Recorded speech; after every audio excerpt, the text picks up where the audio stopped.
I suppose the first question would be, why on earth start a university up at Mildura, 300 kilometres or more north of the campus?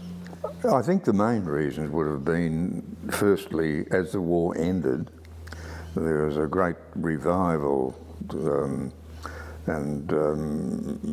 aim, I think, to get back into normal life,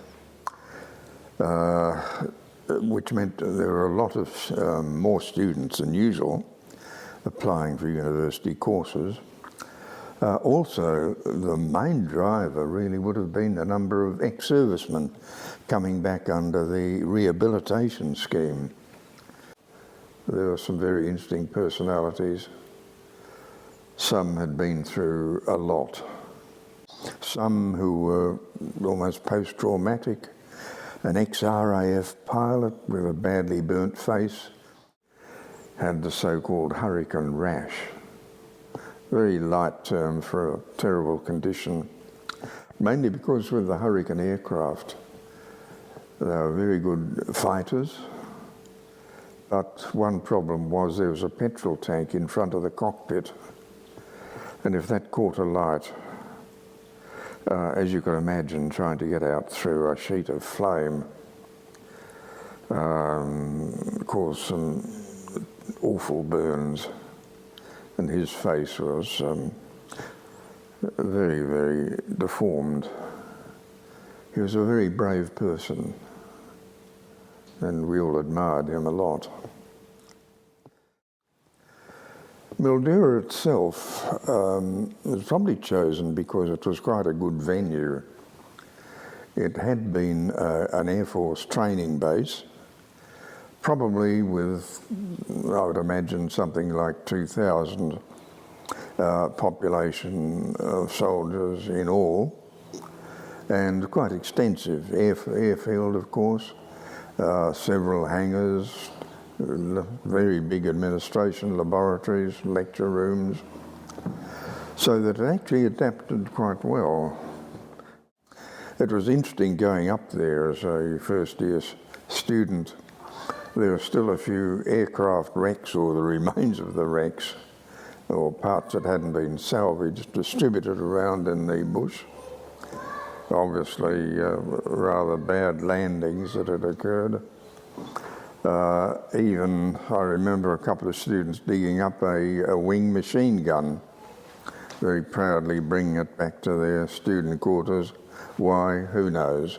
It was a done thing. But it was actually quite a serious campus. There were, I think, about 5 faculties in all sent up there: dentistry, medicine, engineering, science, and I think one other, I forget which, it'll come back. As a university first year, and first year has always was and probably partly remains a year of adjustment. And with adjustment, there's always a lot of student pranks, revolts, problems, etc., etc. But one main feature of this, of course, was the political foment. And it was an interesting time this way.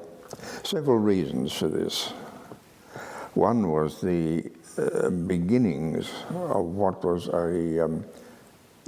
to my mind, a fairly reactionary Catholic movement, which in some way was rather a forebearer, if you like, of the Catholic Action movement. That was quite strong. Of course, there was a labour movement component.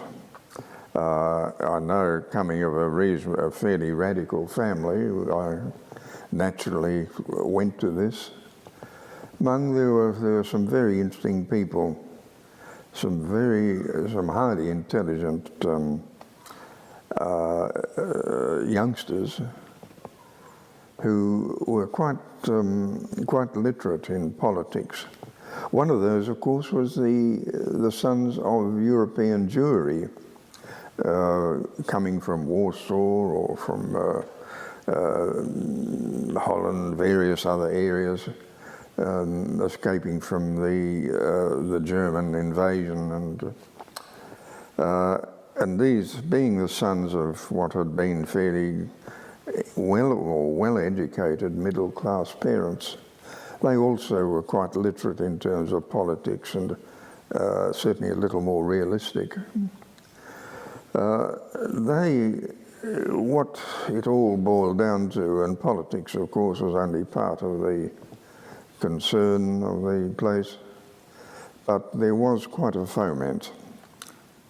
For instance, one of my friends, a very committed communist, if one can be committed at 17, but he had a broadcast, a weekly broadcast program, the local radio station. Very surprising, because it was quite a conservative community in general. And he had a weekly political commentary program under the name of Ernest Everard, which, if you might remember, was the name of one of Jack London's heroes, who was at the forefront of a revolution. A good, strong, working-class name, perhaps. Generally the broadcast went off well, but I always remember at one time he asked me, "Paul, I wonder if you'd like to do the broadcast this week. I've got quite a bad throat."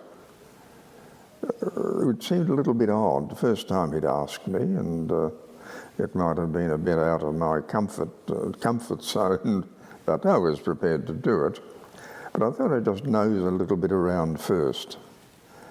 And soon enough I found out that what had happened was that a group of local, mainly landowners, I think, had decided they were going to get rid of this communist upstart, give him a bit of a lesson. And a lesson in country terms is a bit more than just a talking to. So Arnold, being a good politician as well as a good communist, whatever that mix may be, asked me would I like to take it over. I wised up to the situation, declined it, and missed out on quite an interesting time. One of the pleasures of being in a bush setting, strip to the waist, put a pair of runners on and run through the bush. Just head south or north or no, east or whatever. Didn't matter much. You could just run through the bush. And that was lovely in the first dawn, with this cool air and just the bush and total isolation. Fascinating, beautiful. A study, well, I was no better than I ought to have been. There were too many distractions. Drinking, of course, was inevitably part of the mix. And inevitably, once again, that you overdid it. Some quite awful hangovers, which are part of the learning process. And consuming Mildura port, 5 bob a gallon actually, that was the going price then. The hangover the next morning with a temperature of 103 or whatever, like the wrath of God. But once again, you learnt it once and then you had your lesson, but that was part of it. Also, of course, being in this isolated environment and studying together or drinking together or suffering together or whatever you like, we did make some very good friends. And I still have 2 of them. 3 of us are still alive, which is not bad. Bowen Russell, she, after graduation, did a residency, then moved over to England. A bit of a change of scenery, where she did a geriatrics degree. Eventually marrying a Cornish mining engineer, They came back to Melbourne. She ended up at one of the geriatric hospitals, and she was awarded an OAM. Another friend, Noel Mackey. We become lifelong friends. He did, I think, a year as a Air Force pilot. Most of his time as a general practitioner was spent in WA. Bunbury, I think, was where he had a main practice. Mildura itself went for 3 years in total. New facilities at the end of that time had been built, accommodation was available, and medicine became, in particular, and I think also engineering, required much more specific facilities for teaching. And of course these were back in Melbourne, but by that time extensions had occurred and there was space. It took me another 5 years after that to graduate, which was sort of the way it was. I think I did repeat a year, actually. That was courtesy of the first year. There was too much politics, too much booze, too much going on. So be it.